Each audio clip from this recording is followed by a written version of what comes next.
very briefly, and I can only be briefly, because my friend and colleague has done such a wonderful job. Out of a round of applause for him.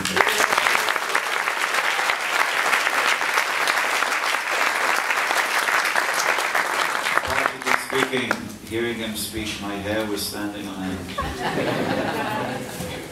But look, the last 6 chapters are wonderful. The first 6 chapters are wonderful. The middle 6 chapters are wonderful. It's all wonderful. Just reciting, Lord Shiva says to Parvati, just reciting the entire Bhagavad Gita delivers generation after generation after generation of your father, your grandfather, your great-grandfather, and his grandmother, and all his friends as well. And beyond them, so many generations. It's actually incalculable, the full recitation of Bhagavad Gita. There are so many stories, so many accounts, and you've done it. So it is wonderful. The Gita is wonderful, you are wonderful, the results are wonderful. But let me just summarize, just so you remain wonderful. Krishna, after explaining to Arjuna analytically, he comes back in a circle, and he comes back and explains the same thing but in a different way. In fact, you'll notice all through the Bhagavad Gita that Krishna is explaining sometimes the same thing twice or 3 times, and he's explaining in a different way. So he goes out and he argues with Arjuna in a different way, and he comes back and he says the same thing but in a different way.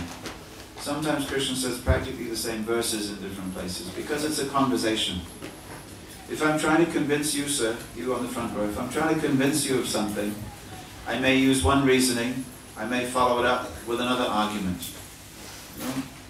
Then I may go to another argument, then I may come back to the first argument, and I say, so, if you do this, it will be like this. I've already said, but let me tell you another way. So Arjuna is on the receiving end of all these. Really, Krishna is convincing him. When Krishna is trying to convince you of something, you don't stand a chance. Our prayer to Krishna at the end of this Bhagavad Gita recitation is, my dear Lord, please convince me, as you convinced your friend. Please convince me, please allow me to be your friend. Allow me to be always convinced that the sacred conversation that I have witnessed with my very own ears becomes transformed into a vision in my heart, which becomes transformed into my daily activities. Let this conversation, this holy conversation that I've heard, become translated into my relationships with my friends and family and my colleagues. Yes, we must never lose sight of the fact that we are in a prison. It's usually about this time when my knees go from something, rather attractive. I have attractive knees, they're rather nice, and sometimes I look at my knees and I think, what did I do in my last life to get such nice knees? But at the end of the Bhagavad Gita recitation, either it's philosophy or it's just sheer pain, I become convinced that the body is a prison, and it is designed for one purpose and one purpose only, and that is to give me pain. Every inch of this body is to give me pain. And the older I get, strangely, I become convinced that the body is becoming increasingly useless and increasingly painful. So when I read this sacred conversation, the older I get, the more convinced I become. So keep coming every year, because it'll make more and more and more sense. And believe me, when you get to 80, God himself will show you. So it is a prison, we have to get out. There are the 3 modes of material nature, and they're in competition: goodness, passion, and ignorance. They're competing every day. The food you eat, the music you listen to, the conversation on emails you read, the internet visits you make, television programs, everything, posters that you see, everything. You're being bombarded constantly. We live in an age where information, the information that you would gain in 1 year, in the time of Lord Chaitanya Mahaprabhu, is now being given to you in a week. Whether it's posters, magazines, television news, now you can find out that some disaster has occurred in some part of the world just seconds later. Practically speaking, we have become like Sanjaya, seeing things all over the world that you can't cope. my dear friends, please, you cannot cope with news 24. You cannot cope. We do not need that much news. We do not need that much information. Telephones going off all the time. You have to give yourself space. Arjuna gave himself space. He had a busy life. He was the leader of an army. He was the best warrior. He gave himself time to think. So in our day, we have to carve out a time to think. Each of us has 24 hours. Arjuna had 24 hours. Not that he had more time. Okay, some of his friends were a little bit more philosophical than others. But he gave himself time on a very, very busy day to take time and sit and listen and ask questions. We also have to do that on a daily basis, so that Bhagavad Gita enters our heart on a daily basis. If we don't do this, then the world continues to get worse, because the world is in the mode of passion, and it is affecting everybody. Every single one of you has been affected by the financial crisis that started with the 3 gates leading to hell. What are they? Lust, greed, and anger. Now sometimes you can look at that and you think that's abstract philosophy, but no. Because of greedy people, lusty people, and ultimately people who are unsatisfied, who became angry, someone pushed over the domino that has now affected every single thing that we do. Our mortgage, our pension, everything in this world is being affected by these people who are in ignorance of the 3 gates leading to hell.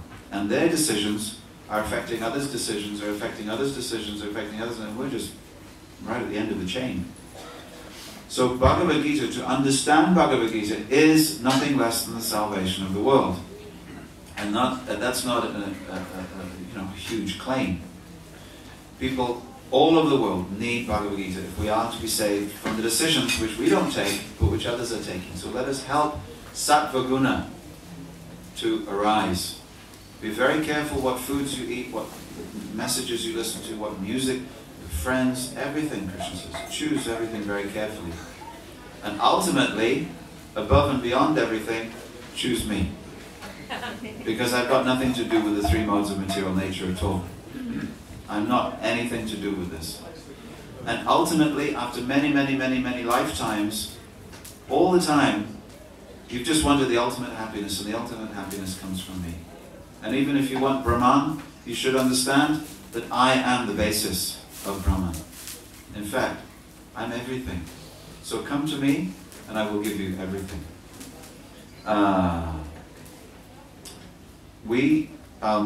Whatever we do is based on what we consider to be most valuable.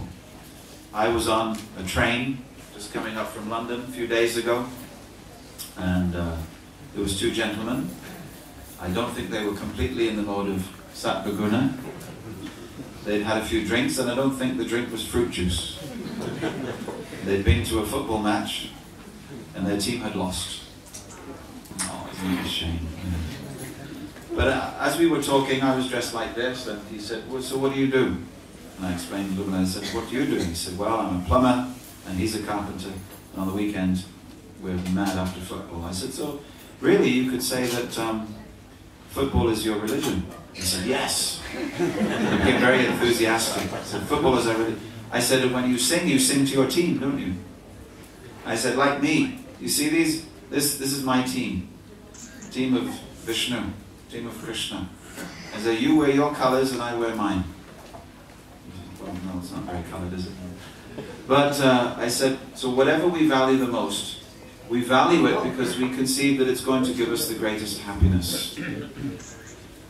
And that's religion. When you join together with other people to look at, sing about, learn about, and watch the thing that you consider to be most valuable, that's religion. Is religion dangerous?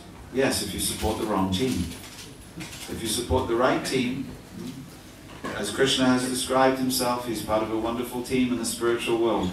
He's filled with liberated souls. If you support that team and you want to go there and you sing about it, talk about it with your friends, wear the colors, and just meditate on it, then you move in that direction. But it's much more charitable to be a devotee of Krishna. I said to this gentleman, and you'll see why I'm explaining the story. I said, so how much does it cost to go to a football match these days? And he explained the price, and it was quite expensive. A lot more than it cost when I was a child. Going to watch Plymouth Argyle. And he said, well, we have season tickets. He was very proud. I'm a season ticket holder. I said, so that must give you privileges to go and meet all the football players. He said, no. He said, I've never met even one of them. The closest I've ever got was the exhaust fumes from their car as they sped away from the ground.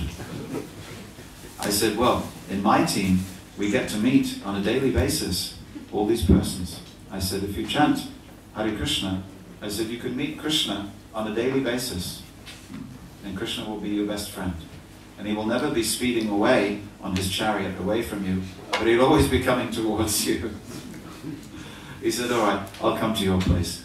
He said, I just live locally, so I'll come sometime. So what we value, what we put on an altar, what we worship, let that be the thing that can give us the greatest benefit. And in this summary of all instructions, Krishna says, just surrender to me. Everything I've told you, you've listened to it, that's very good, but just now surrender unto me. Abandon all varieties of religion.